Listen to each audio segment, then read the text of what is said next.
आज हम आपको एक ऐसे विलन के बारे में बताने जा रहे हैं जिसने 5 शादियां की, लेकिन जीवन के आखिरी समय बिल्कुल अकेला ही रहा। जिनकी दर्दनाक मौत के बारे में सुनकर हर कोई सहम गया था। 80 और 90 के दशक में इस विलन का काफ़ी नाम था। इस विलन का लंबा चौड़ा कद और फिल्मों में एक से एक किरदार, लेकिन एक छोटे से एक्सीडेंट ने इनके करियर को बर्बाद कर दिया। हालत ये थी कि 3 दिनों तक घर में पड़ी रही लाश। हम बात कर रहे हैं महेश आनंद की, जो अक्सर 80-90 की फिल्मों में बुरे किरदार के रूप में नजर आते थे। तो चलिए इनकी जिंदगी और अनसुनी कहानियों पर नजर डालते हैं। 13 अगस्त 1961 को महेश आनंद का जन्म मुंबई में साउथ इंडियन पिता और मद्रासी माता के यहाँ हुआ। महेश के पिता का अपना गैरेज था, तो माँ तारा देवी 40-50 के दशक की अभिनेत्री हुआ करती थी। माँ के फिल्मों में काम करने की वजह से ही महेश को बचपन से ही फिल्मों का शौक था। लेकिन जब महेश 4 साल के थे तब इनकी माँ की मौत हो चुकी थी। अब इनकी बहन ही इनका साथ देती थी, जो थी लता। महेश स्कूल में एक्टिंग करते और इनकी एक्टिंग को लोग काफ़ी पसंद करते। महेश जैसे जैसे बड़े होने लगे और भी हैंडसम दिखने लगे। फिर कॉलेज में चले गए। वहां जाने के बाद उन्होंने पढ़ाई के साथ मार्शल आर्ट और जिम ज्वाइन कर लिया। लंबा कद और चौड़ा शरीर होने के कारण महेश और भी हैंडसम दिखने लगे।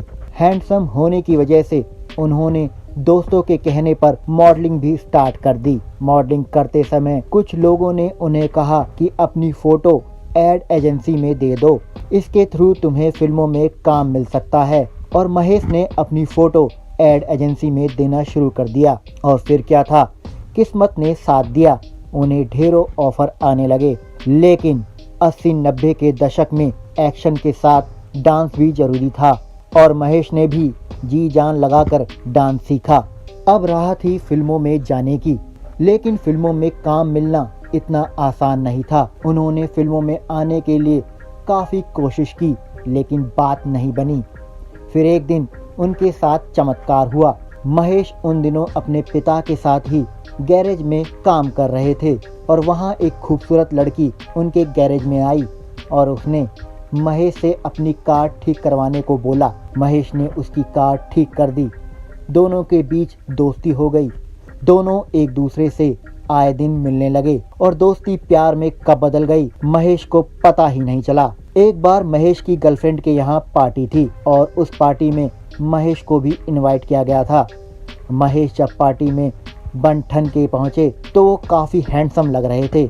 उनकी गर्लफ्रेंड उन्हें देखते ही खुश हो गई और उन्हें अपनी फैमिली से मिलवाने ले गईं। उसने पहले अपनी बहन से मिलाया। बहन को देखते ही महेश के होश उड़ गए, क्योंकि वो रीना रॉय थी, जो उनकी गर्लफ्रेंड की सगी बहन थी।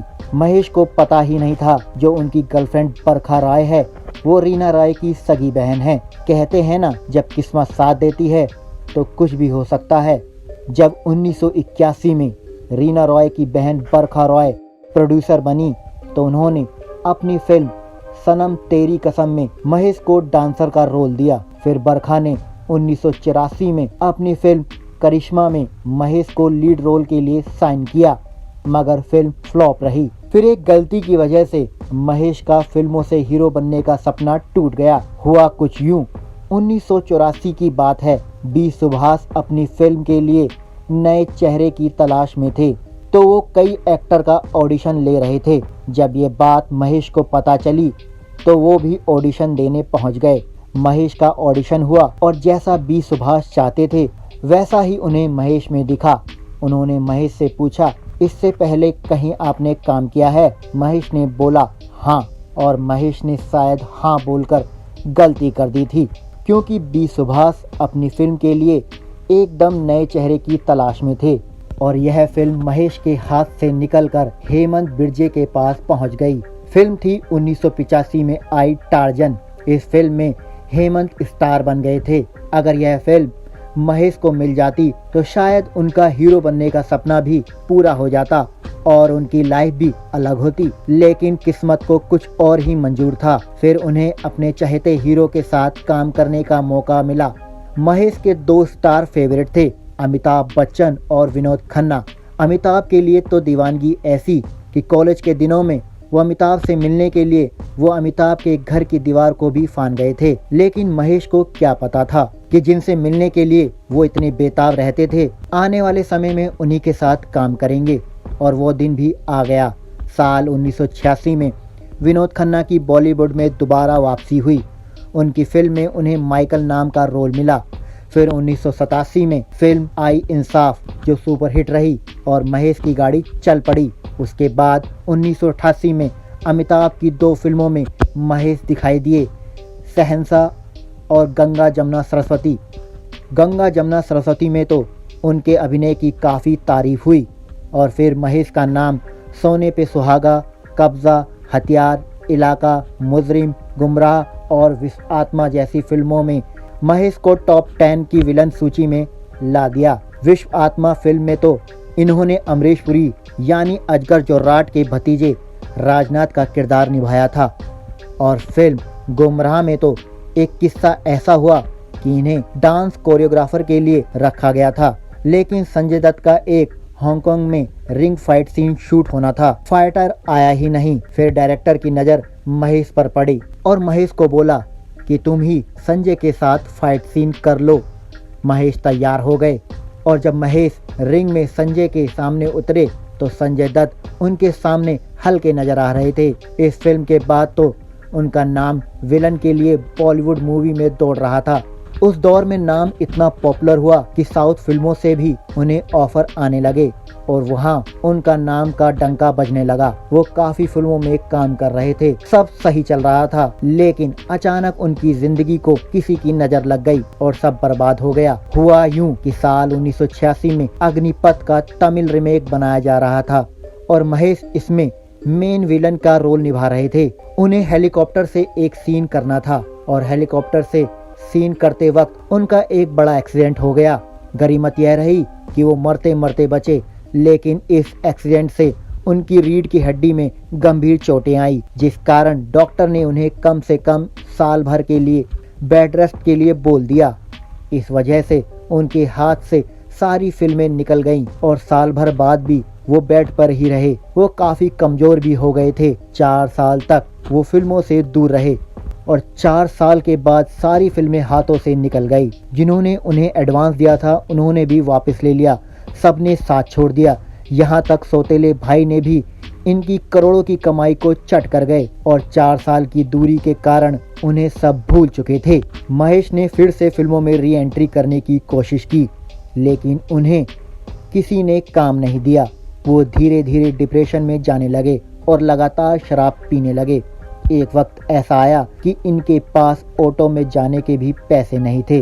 तब इनकी बहन लता इनको हर महीने कुछ खर्चा देती, लेकिन उन पैसों को वो शराब में उड़ा दिया करते। शराब की लत और हादसे की वजह से इनका पूरा घर उजड़ गया था।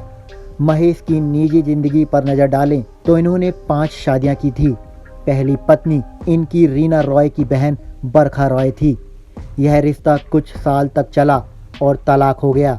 दूसरी शादी उन्होंने 1987 में मारिया एरिक से की, जो मिस इंडिया इंटरनेशनल थी। इनसे इन्हें एक लड़का हुआ जिसका नाम त्रिशूल है। एरिका से भी इनका रिश्ता ज्यादा समय तक नहीं चला और दोनों का तलाक हो गया। एरिका विदेश चली गईं और वहां नर्स की जॉब करने लगी। 1992 में अभिनेत्री मधु मल्होत्रा से शादी की, लेकिन एक्सीडेंट के बाद मधु ने इनका साथ छोड़ दिया। इसके बाद इन्होंने अपना घर बसाने के लिए साल 2000 में उषा मचानी से शादी की, लेकिन महेश की शराब की लत और बेरोजगारी के कारण उषा ने भी 2 साल साथ रहने के बाद महेश से किनारा कर लिया। इसके बाद कुछ सालों तक महेश अकेले ही रहे और काम की तलाश में घूमते रहे। बहन लता की वजह से उनका घर चल रहा था। फिर साल 2015 में उनकी मुलाकात बेलारूस की लाना से हुई और दोनों ने शादी कर ली, लेकिन लाना विदेशी मूल होने के कारण वो महेश से 4 महीने में एक बार मिलने आती। दोस्तों, किस्मत ने दर्दनाक अंत से पहले 18 साल बाद एक बार फिर महेश की जिंदगी में दस्तक दी। साल 2018 में प्रहलाद निहलानी गोविंदा के साथ फिल्म बनाने जा रहे थे। जिसकी खबर महेश को पता लगी। पता लगते ही महेश प्रहलाद के पास गए और उनसे इस फिल्म में कोई रोल देने के लिए कहा। प्रहलाद उनकी हालत देखकर दंग रह गए और उन्हें इस फिल्म में एक छोटा सा रोल देने के लिए बोल दिया। साल 2019 में रंगीला राजा रिलीज हुई।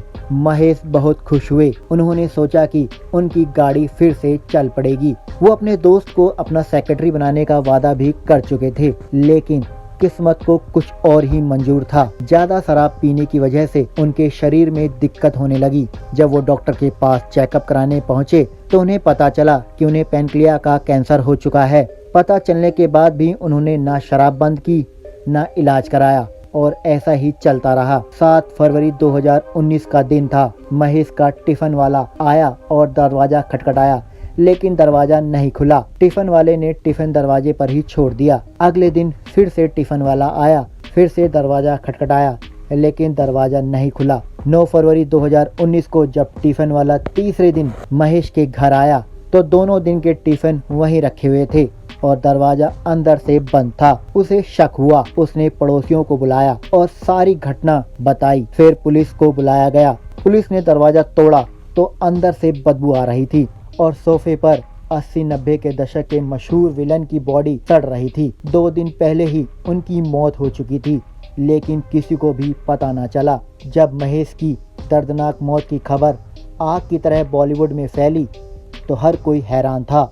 बाद में उनकी पत्नी लाना और बहन लता आई और महेश के पार्थिव शरीर का अंतिम संस्कार कराया। महेश की महज 57 साल की उम्र में ही दर्दनाक मौत हो गई। अगर यह हादसा ना हुआ होता तो शायद फिर से महेश फिल्मों में नजर आते और उनकी दमदार एक्टिंग का लुत्फ दर्शक उठा पाते, लेकिन किस्मत को कुछ और ही मंजूर था। अगर आपको हमारी स्टोरी पसंद आई हो तो हमारे चैनल को लाइक, शेयर, सब्सक्राइब करें और कमेंट करके जरूर बताएं। कमेंट में आप किसी भी सेलिब्रिटी के बारे में जानना चाहते हैं तो हमें जरूर लिखें। धन्यवाद।